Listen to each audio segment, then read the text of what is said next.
Hello, I'm Peter Bergman. This is my official YouTube channel. I'll be updating you with the latest news, so please subscribe to my channel. Welcome back to our channel. Today is a beautifully chaotic day in the soap world, and we are absolutely thrilled to dive into the latest madness with all of you. Grab your coffee, settle in, and let's get right into the thick of it. Okay, I literally cannot believe this. Can we please process this mess together? Because honestly, I am currently spiraling through a chaotic feedback loop of transcendent hype and absolute narrative betrayal, and I just need to dump my unedited psychic damage onto the digital hive mind. Look, I am running on fumes, zero sleep, and pure, unadulterated caffeine, but I had to hit record because the sheer audacity of Phyllis Summers is single-handedly testing my sanity. Unbelievable, guys. What's going on here? Basically, Phyllis is looking down the barrel of a massive, life-ruining prison sentence, and her grandmaster plan to escape the slammer involves none other than the most dangerous, amnesiac wild card in Genoa City history, Matt Clark. I mean, please tell me I'm not the only one losing my mind over this. This is a total game changer, but also a major flex of pure delusion. Listen. We need to map out the logic behind this unbelievable grind, even though Phyllis's logic is currently operating in a completely different stratosphere. Basically, Phyllis thought she could play 4D chess with the legal system. Her entire strategy, her magnum opus of manipulation, was to capture Matt Clark, who is currently stumbling around with amnesia, by the way, and trade him to Nick Newman like some sort of twisted bargaining chip. She honestly believed that handing over Matt would somehow miraculously force everyone to drop the criminal charges against her and secure the future of the Summers Group. I mean, what is she thinking? The absolute hubris to think you can just barter a human being, especially one with a rap sheet as dark and twisted as Matt's, to wipe your own slate clean. Suddenly, it's like she forgot that Christine Blair Romolotti is the one holding the legal reins, and Christine would rather eat glass than cut Phyllis a break. Look, here is where the vibe completely redlines and breaks the scale. Suddenly, Phyllis's immaculate, foolproof plan completely disintegrates because she actually loses Matt. Yes, you heard me right. She lost the one piece of leverage she had. And who does she blame? Patty Williams. Honestly, I am screaming. Phyllis is sitting in her office, completely frantic, blaming Patty for swooping in and ruining everything. Wait, why are we like this? Why does Phyllis always deflect? She is low-key obsessed with finding a scapegoat because she cannot handle the reality of her own catastrophic failures.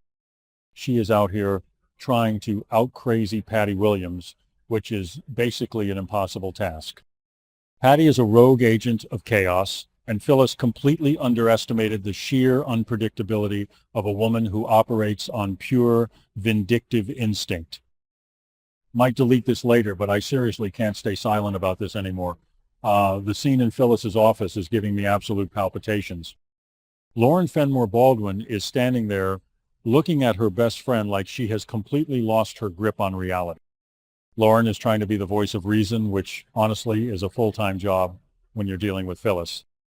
Lauren looks Phyllis dead in the eye and tells her the hard truth. She needs to give up Newman Enterprises. It is her absolute last resort. Basically, Lauren is saying, cut your losses, drop the corporate crown, and save yourself from wearing an orange jumpsuit for the rest of your natural life. But Phyllis? Oh no. Phyllis refuses. She is clinging to Newman Enterprises like it is a life raft in a hurricane, completely ignoring the fact that the raft is already at the bottom of the ocean. And then suddenly Michael Baldwin enters the chat. Listen, Michael is already having the worst week ever.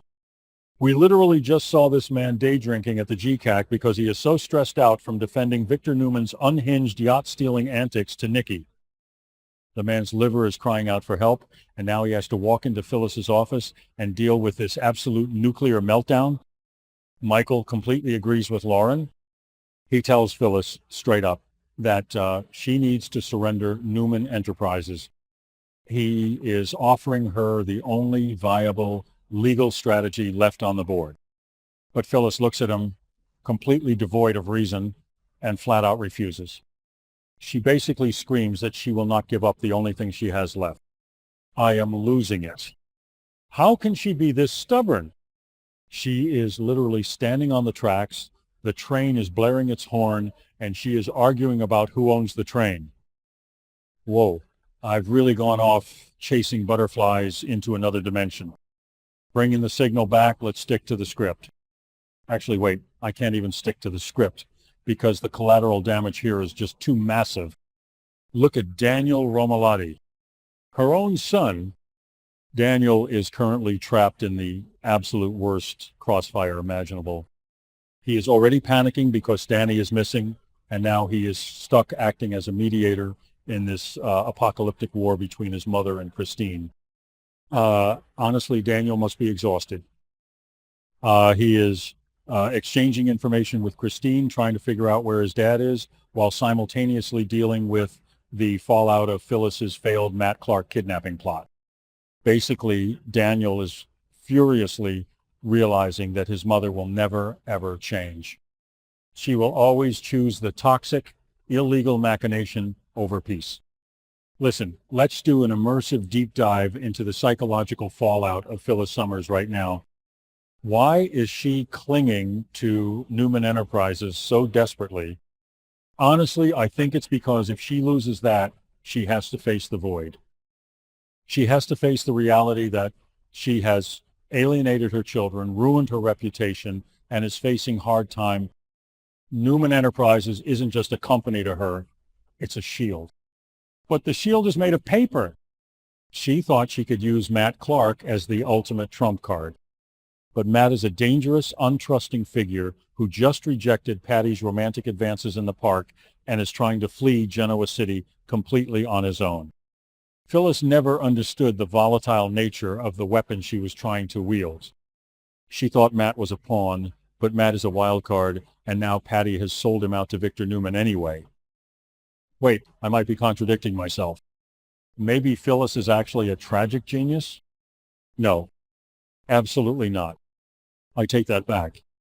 She is a disaster artist painting with gasoline. Honestly, the fact that Christine is the one waiting for her at the finish line makes this so poetic. Christine Blair Romalotti has been waiting decades for this exact moment. Their rivalry is legendary, and Christine is absolutely furious that Phyllis tried to skirt the law again by using Matt. Christine is not going to budge. She is not dropping those charges. Phyllis lost Matt. She lost her leverage. And now she is staring down a prosecutor who has 0 ounce of mercy left for her. Basically, Phyllis has backed herself into a corner with 0 exits, and she is still trying to negotiate the wallpaper color. Look, I am just a legacy stand dumping my unedited psychic damage onto the digital hive mind, but we need to witness this existential collapse together. Michael and Lauren are doing everything they can to pull Phyllis from the brink, but she is completely unreachable. The raw frames of this storyline pack a lethal crunch. Every time Phyllis paces around that office, blaming Patty, screaming about Newman Enterprises, you can literally feel the walls closing in on her. It is a masterclass in self-destruction. She is single-handedly testing the sanity of everyone who loves her, and quite frankly, she is testing my sanity. I literally cannot sleep because I am so stressed out about a fictional woman's legal defense strategy. Basically, this is the climax of a decade-long journey of bad decisions, and the absolute narrative betrayal of Phyllis thinking she could outsmart the universe is sending me into orbit. I need to know what happens next. Will Michael finally snap and walk away? Will Lauren just drag her out of the office by her hair? Will Christine finally get to lock the cell door? Honestly, I am so here for the chaos, but I am also low-key terrified for what this means for the entire canvas. If Phyllis goes down, the shockwaves are going to destroy everything. All right, my brain is officially fried, my heart rate is peaking, and I need to go lie down before I completely short-circuit. Please sound off and tell me I am not the only one completely losing my mind over this absolute masterpiece of a mess. Thank you for watching my video. I will be updating regularly with the latest news, so please remember to subscribe to my channel to support me.